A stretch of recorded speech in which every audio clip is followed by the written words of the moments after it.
নমস্কার, খবর দিনভর নিয়ে আমি অনিন্দিতা রয়েছে আপনার সঙ্গে। বন্দে মাতরমের অপমানের অভিযোগ, স্বাধীনতা দিবসে দিল্লিতে কংগ্রেসের অনুষ্ঠানে বিতর্ক। সোনিয়া গান্ধীর বিরুদ্ধে অপমানের অভিযোগ।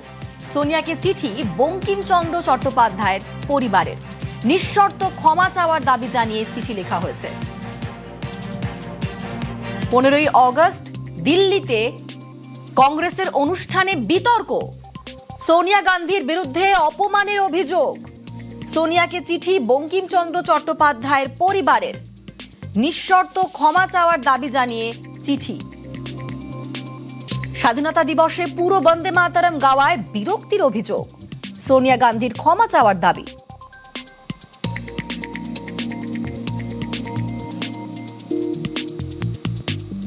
আমার ওনাদের প্রতি করুণা হচ্ছে। ওনারা এতদিন ভারতবর্ষে থেকে, পার্টিকুলারলি সোনিয়া গান্ধী একটা ভারতীয়কে বিবাহ করার পরে ভারতীয় কালচার বা ভারতীয় সভ্যতা এখনো শিখলেন না। উনি এখনো নিজেকে বোধহয় ইটালিয়ান মনে করেন। আরো বেশি খারাপ লাগছে আমার মল্লিকার্জুন খার্গের উপর, জন্মগত ভারতীয়। উনি কি করে অপমান করলেন? ওনারও বডি ল্যাঙ্গুয়েজটা খেয়াল করে দেখবেন, ভেরি মাচ আনবিকামিং। আর কংগ্রেস সরকার তো চিরকাল বন্দে মাতরমকে অপমান করেই গেছে। মল্লিকার্জুন খার্গে যদি অসুস্থ থাকে, let him retire, let him go to the hospital and take rest. ওনাকে কে অধিকার দিয়েছে চেয়ার চাইবার? আজকে যখন আমরা জনগণমন গাই, আমি কি কারোর জন্য চেয়ার চাইতে পারি, এইটুকু জ্ঞান ওনার মধ্যে নেই। আমাদের ফ্যামিলি এটাকে খুব খারাপ ভাবে নিয়েছে, আমাদের তো বেশি আঘাত লেগেছে।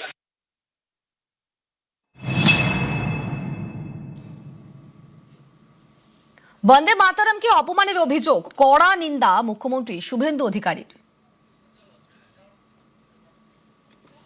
বন্দে মাতরমকে অপমান করা মানে দেশপ্রেম, রাষ্ট্রবাদ, জাতীয়তাবাদ এবং সর্বোপরি স্রষ্টা ঋষি বঙ্কিমচন্দ্রকে অপমান করা। কালকের এই ঘটনার মধ্য দিয়ে বন্দে মাতরম তথা ঋষি বঙ্কিমচন্দ্রকে যারা অপমান করেছেন, পশ্চিমবঙ্গবাসীর পক্ষ থেকে তাদেরকে ধিক্কার জানাই, নিন্দা জানাই এবং তাদের নিঃশর্ত ক্ষমা প্রার্থনা করবেন, এটুকু আমি আশা করব।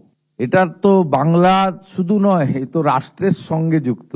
ভারতবর্ষের পার্লামেন্টে কঠিন এবং কঠোর আইন আনা হয়েছে বন্দে মাতরমকে অমর্যাদা করলে। তাই এটাকে কেবলমাত্র পশ্চিমবাংলার মধ্যে সীমাবদ্ধ রাখলে হবে না। তার পরিবার গতকাল রাতেই রিয়াক্ট করেছেন, মেল করে মাননীয় সোনিয়া গান্ধীকে, মাননীয় মল্লিকার্জুন খাড়গেকে জানিয়েছেন।